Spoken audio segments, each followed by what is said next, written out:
Geography basics के YouTube channel पे आप लोग का बहुत बहुत स्वागत है। और आज का हमारा वीडियो है समुद्री सीमा। यह एक महत्वपूर्ण टॉपिक हो जाता है जो सी बाउंड्री होता है। यह इंटरनेशनली एक बहुत बहुत ही महत्वपूर्ण टॉपिक है, तो इसको आज हम डिस्कस करने की कोशिश करते हैं। देखिए, अब समुद्री सीमा को हम जानते हैं, तो अगर इसको जानने से पहले देखना चाहते हैं समुद्र जो होता है, महासागर, वो पूरे विश्व में कितने महासागर है। तो देखिए, पूरे विश्व में 5 महासागर। अगर पाँचों की बात करें, देखिए पहला है प्रशांत महासागर, दूसरा ये प्रशांत महासागर, ये सबसे बड़ा है, सबसे बड़ा महासागर, ठीक, सबसे बड़ा महासागर प्रशांत महासागर है। अगर दूसरा देखें, जो प्रशांत महासागर होता है यह सबसे बड़ा महासागर, ठीक, सबसे बड़ा महासागर, यह त्रिभुजाकार आकृति का है। किसका आकृति का? त्रिभुजाकार आकृति का। अगर दूसरा देखें तो दूसरा कौन सा है? अटलांटिक। अटलांटिक महासागर दूसरा सबसे बड़ा महासागर है। यह देखिए, विश्व का सबसे व्यस्त महासागर कौन सा है? अटलांटिक। अटलांटिक विश्व का सबसे व्यस्त महासागर है। और देखिए, इसकी आकृति एस आकार की, ठीक, कैपिटल एस आकार की इसकी आकृति है, किसकी? अटलांटिक महासागर की। दूसरा देखें तो यह है हिंद महासागर, ठीक, हिंद महासागर। इसको अर्ध महासागर कहते हैं, क्योंकि देखिए इसके उत्तरी भाग में क्या जाता है? एशिया महाद्वीप आ जाता है, इसलिए स्थल भाग से घिर जाता है। और दक्षिणी भाग इसका महासागरीय है, तो इसलिए इसको अर्ध महासागर, क्योंकि यह पृथ्वी के आधे भाग में, आधे गोलार्ध में, इसलिए इसको अर्ध महासागर कहते हैं। अगर दूसरा देखें, चौथा देखें तो क्या है? आर्कटिक महासागर, ठीक, यह यह उत्तरी ध्रुव के पास, नॉर्थ पोल के पास पाया जाता है। और यह इसको छुपा हुआ महासागर भी कहते हैं। किसलिए छुपा हुआ महासागर? क्योंकि यह इसका आधा कुछ ही भाग दिखता है, इसका अधिकतम भाग हमेशा बर्फ से ढका रहता है, इसलिए इसको छुपा हुआ महासागर कहते हैं। और देखिए, अगर पांचवा देखें तो अंटार्कटिका महासागर, ठीक, अंटार्कटिका महासागर, इसको दक्षिणी महासागर भी कहते हैं। और देखिए, यह विश्व का मतलब विश्व में पाए जाने महासागरों में सबसे न्यू है, सबसे नया महासागर है। इसको अभी हाल ही में मान्यता प्राप्त हुआ है, ठीक। तो पांचवा कौन सा है? अंटार्कटिका महासागर, ठीक, अंटार्कटिका महासागर, ये पांचवा है। तो हमने पांचों महासागर देख लिया। अब देखते हैं इनकी समुद्री सीमा जो है, सी बाउंड्री।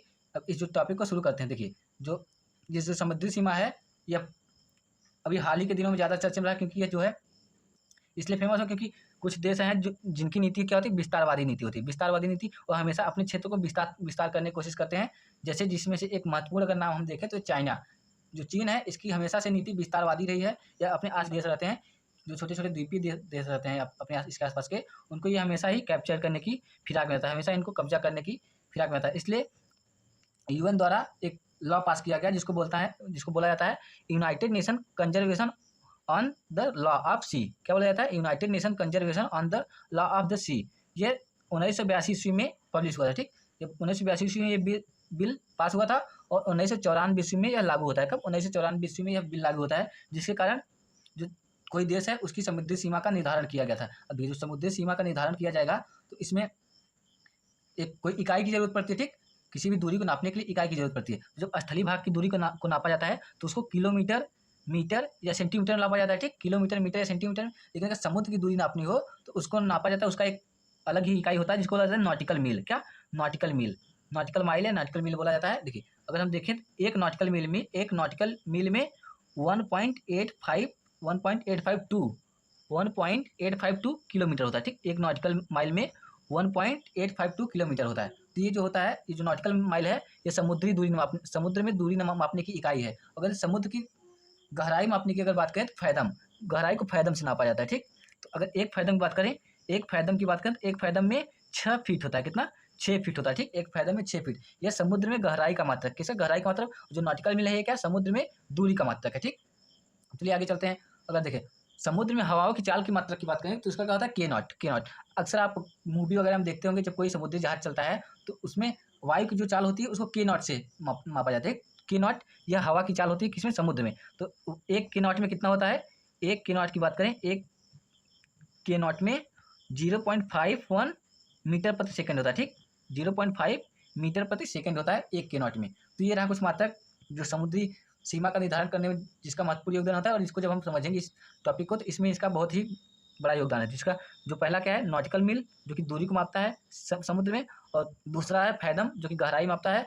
और के नॉट जो तीसरा है, यह क्या है? हवाओं की चाल मापता है। अब देखिए समुद्री सीमा को देखते हैं। देखिए, टाइप्स ऑफ सी बाउंड्रीज। अब सी बाउंड्री की बात करें तो कितने प्रकार की होती है, तो इसको जानना पड़ेगा ना। तो देखिए, ये कितने प्रकार के होते हैं।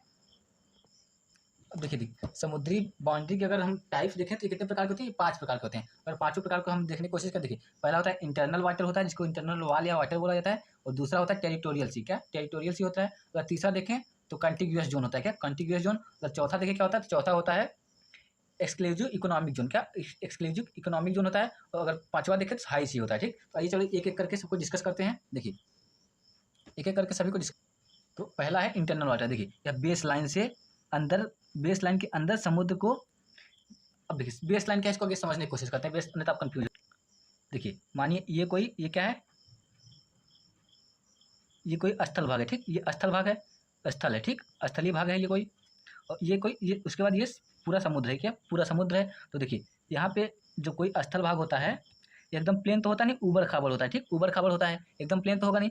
देखिए इस ऊबड़ खाबड़ एरिया को मिलाते हुए एक सीधी लाइन खींची जाती है, क्या, एक सीधी लाइन खींची जाती है, ठीक, जो ऊबड़ खाबड़ इलाकों को मैनेज करता है, ये सीधी लाइन। इस लाइन को क्या बोला जाता है, इसको बोला जाता है बेस लाइन, ठीक, बेस लाइन इसको बोला जाता है, इसको बोला जाता है बेस लाइन। अब देखिए इसके अंदर जो ये वाटर है, जो इसके अंदर ये जो बेस लाइन बनी, तो कुछ स्थल भाग हैं, कुछ जली भाग हैं, तो जो जली भाग होता है बेस लाइन के अंदर, इसको बोला जाता है इंटरनल वाटर, ठीक, इंटरनल वाटर बोला जाता है। अगर इसके बाद फिर जब आएंगे आगे कितना, 1 नॉटिकल मील, जब 1 नॉटिकल मील दूरी आएंगे, एक नॉटिकल मील, तो क्या होता है, इसको बोला जाता है टेरिटोरियल वाटर, क्या टेरिटोरियल वाटर बोला जाता है। 1 मीटर आएंगे तो ये क्या होगा, टेरिटोरियल, जो ये वाटर होगा, ये वाटर जो पानी का क्षेत्र होगा, इसको टेरिटोरियल वाटर बोलते हैं। जब इससे 24 नॉटिकल, ये बेस लाइन से, ठीक, ये बेस लाइन है, इससे अगर 24 नॉटिकल मील दूरी आएंगे, तो 24 नॉटिकल मील दूर आएंगे तो ये बोला जाता है कॉन्टिग्यूअस जोन, ये कॉन्टिग्यूअस जोन होता है, 24 नॉटिकल मील दूर होता है ये कॉन्टिग्यूअस। फिर बेस लाइन से जब 200 मीटर दूर आएंगे तो ये क्या होता है, इसको बोला जाता है एक्सक्लूसिव इकोनॉमिक जोन, किसको, ये जो 200 नॉटिकल मील दूर तक आएंगे इसको एक्सक्लूसिव इकोनॉमिक जोन बोला जाता है। और फिर 200 नॉटिकल मील की दूर जब जाएंगे तो इधर आ जाता है हाई सी, इसकी बाहरी एरिया जो होता है ये हाई सी होता है, ठीक। तो ये एक एक करके समझते हैं सबको। तो हमने इंटरनल वाटर देख लिया, इंटरनल वाटर ये बेस लाइन। अब हमको बेस लाइन समझ आ गया कि जब कोई स्थलीय भाग होता है ये ऊबड़ खाबड़ होता है, अब इसको जब समतल करने के लिए, जब मिलाने के लिए कोई रेखा खींची जाती है तो इस रेखा क्या बोला जाता है, बेस लाइन। बेस लाइन के अंदर के समुद्र को इंटरनल वाटर या इंटरनल सी बोला जाता है। अब देखते हैं दूसरा क्या है, टेरिटोरियल सी, क्या टेरिटोरियल सी। अब बेस लाइन से 1 नॉटिकल मील की दूरी के अंदर जो समुद्री क्षेत्र होता है उसको टेरिटोरियल सी बोला जाता है, ठीक। जैसे देखिए ये बेस लाइन, इससे 1 नॉटिकल मील दूर आएंगे, हमारी 1 नॉटिकल मील दूर है, ये जो इसके अंदर जो सी का वाटर है, ये जो वाटर है इसको बोला जाता है टेरिटोरियल सी, ठीक। तो अब अगला चलिए देखते हैं। अब देखिए जो टेरिटोरियल सी होता है उसकी एक विशेषता होती है, इसके अंदर बिना इजाजत के नहीं जा सकता। मतलब ये टेरिटोरियल सी जो ये समुद्री सीमा किसी क्षेत्र का होता है, जो किसी क्षेत्र के समुद्री सीमा के अंदर जो टेरिटोरियल जोन होता है, इसमें आप किसी भी उस देश की बिना इजाजत के आप जा नहीं सकते। अगर उस देश के बिना इजाजत के आप अगर जाते हैं तो आपको उड़ा दिया जाएगा, वहाँ की नेवी द्वारा आपके ऊपर एक्शन लिया जाता है। अब अगर तीसरा देखें, क्या है तीसरा, कॉन्टिग्यूअस जोन, क्या कॉन्टिग्यूअस जोन, या बेस लाइन हमको समझ आ गया, बेस लाइन से 24 नॉटिकल मील, 24 नॉटिकल मील की दूरी को बोलते हैं क्या, कॉन्टिग्यूअस जोन, ठीक।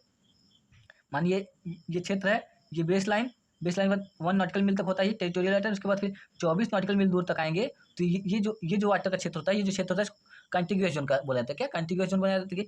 इसमें किसी अन्य देश को आने की, जैसे जो किसी देश का जो कॉन्टिग्यूअस जोन होता है, अगर यह यहाँ कोई अन्य देश का कोई जहाज वगैरह आता है, फिर कुछ आता है कोई वाहन, तो उसमें क्या देना है, शुल्क देना पड़ता है, ठीक। अगर इस क्षेत्र, जैसे इस क्षेत्र से अगर कोई दूसरा देश अपना जहाज वगैरह लेकर जाएगा, कोई क्षेत्र ऐसा कोई काम करेगा, तो उसको सीमा शुल्क देना पड़ेगा, क्या सीमा शुल्क देना पड़ेगा उस अन्य देश को।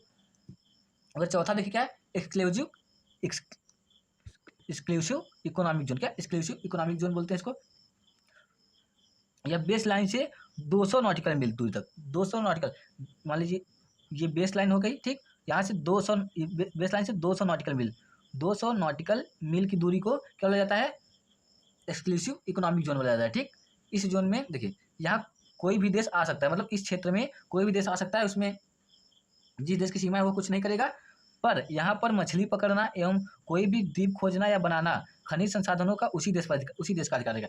इस क्षेत्र में आप आ जा सकते हैं, हर काम इस क्षेत्र से कर सकते हैं, परंतु यहाँ पे आप मछली नहीं पकड़ सकते, कोई भी मतलब इकोनॉमिक काम जितने भी होंगे आप कोई नहीं कर सकते, ठीक। इस क्षेत्र में कोई भी जो इकोनॉमिक काम होगा वो वही करेगा जिस देश की ये सीमा है। तो यहाँ पे देखिए कोई भी देश आ सकता है, आ सकते हैं, परंतु यहाँ पे देखिए मछली नहीं पकड़ सकते, मछली पकड़ने का कार्य नहीं कर सकते। कोई भी द्वीप आप, मतलब इस क्षेत्र में कोई द्वीप मिला तो ये नहीं कि हमारा हो गया, ये उसी का होगा जिसका समुद्री सीमा है, ठीक। यहाँ पे द्वीप आप बना सकते हैं, कोई द्वीप, आर्टिफिशियल द्वीप आजकल सब बना रहे हैं, चाइना तो बहुत ढेर सारे द्वीप बना रहा है।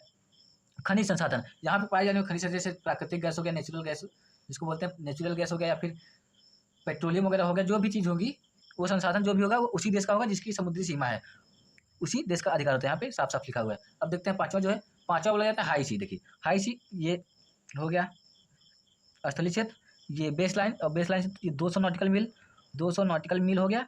इसके इधर का जो ये जो क्षेत्र होता है ये पूरा, इसको हाई सी बोला जाता है, क्या चाहे हाई सी बोला जाता है। इस क्षेत्र में सभी देश का समान अधिकार रहता है।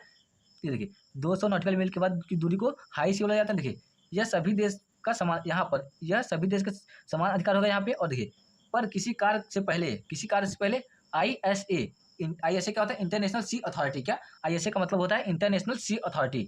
इंटरनेशनल सी अथॉरिटी से यहाँ पे अधिकार तो सभी देश करेगा, परंतु यहाँ पे कोई काम करने के लिए, हाई सी पे कोई कार्य करने के लिए आपको इंटरनेशनल सी अथॉरिटी से परमिशन लेना पड़ेगा, उसके बाद वहाँ पे काम कर सकते हैं। ठीक, इस पर किसी देश का अधिकार नहीं रहता है। तो देखिए यहाँ पे ISA का फुल फॉर्म क्या होता है? इंटरनेशनल सी अथॉरिटी।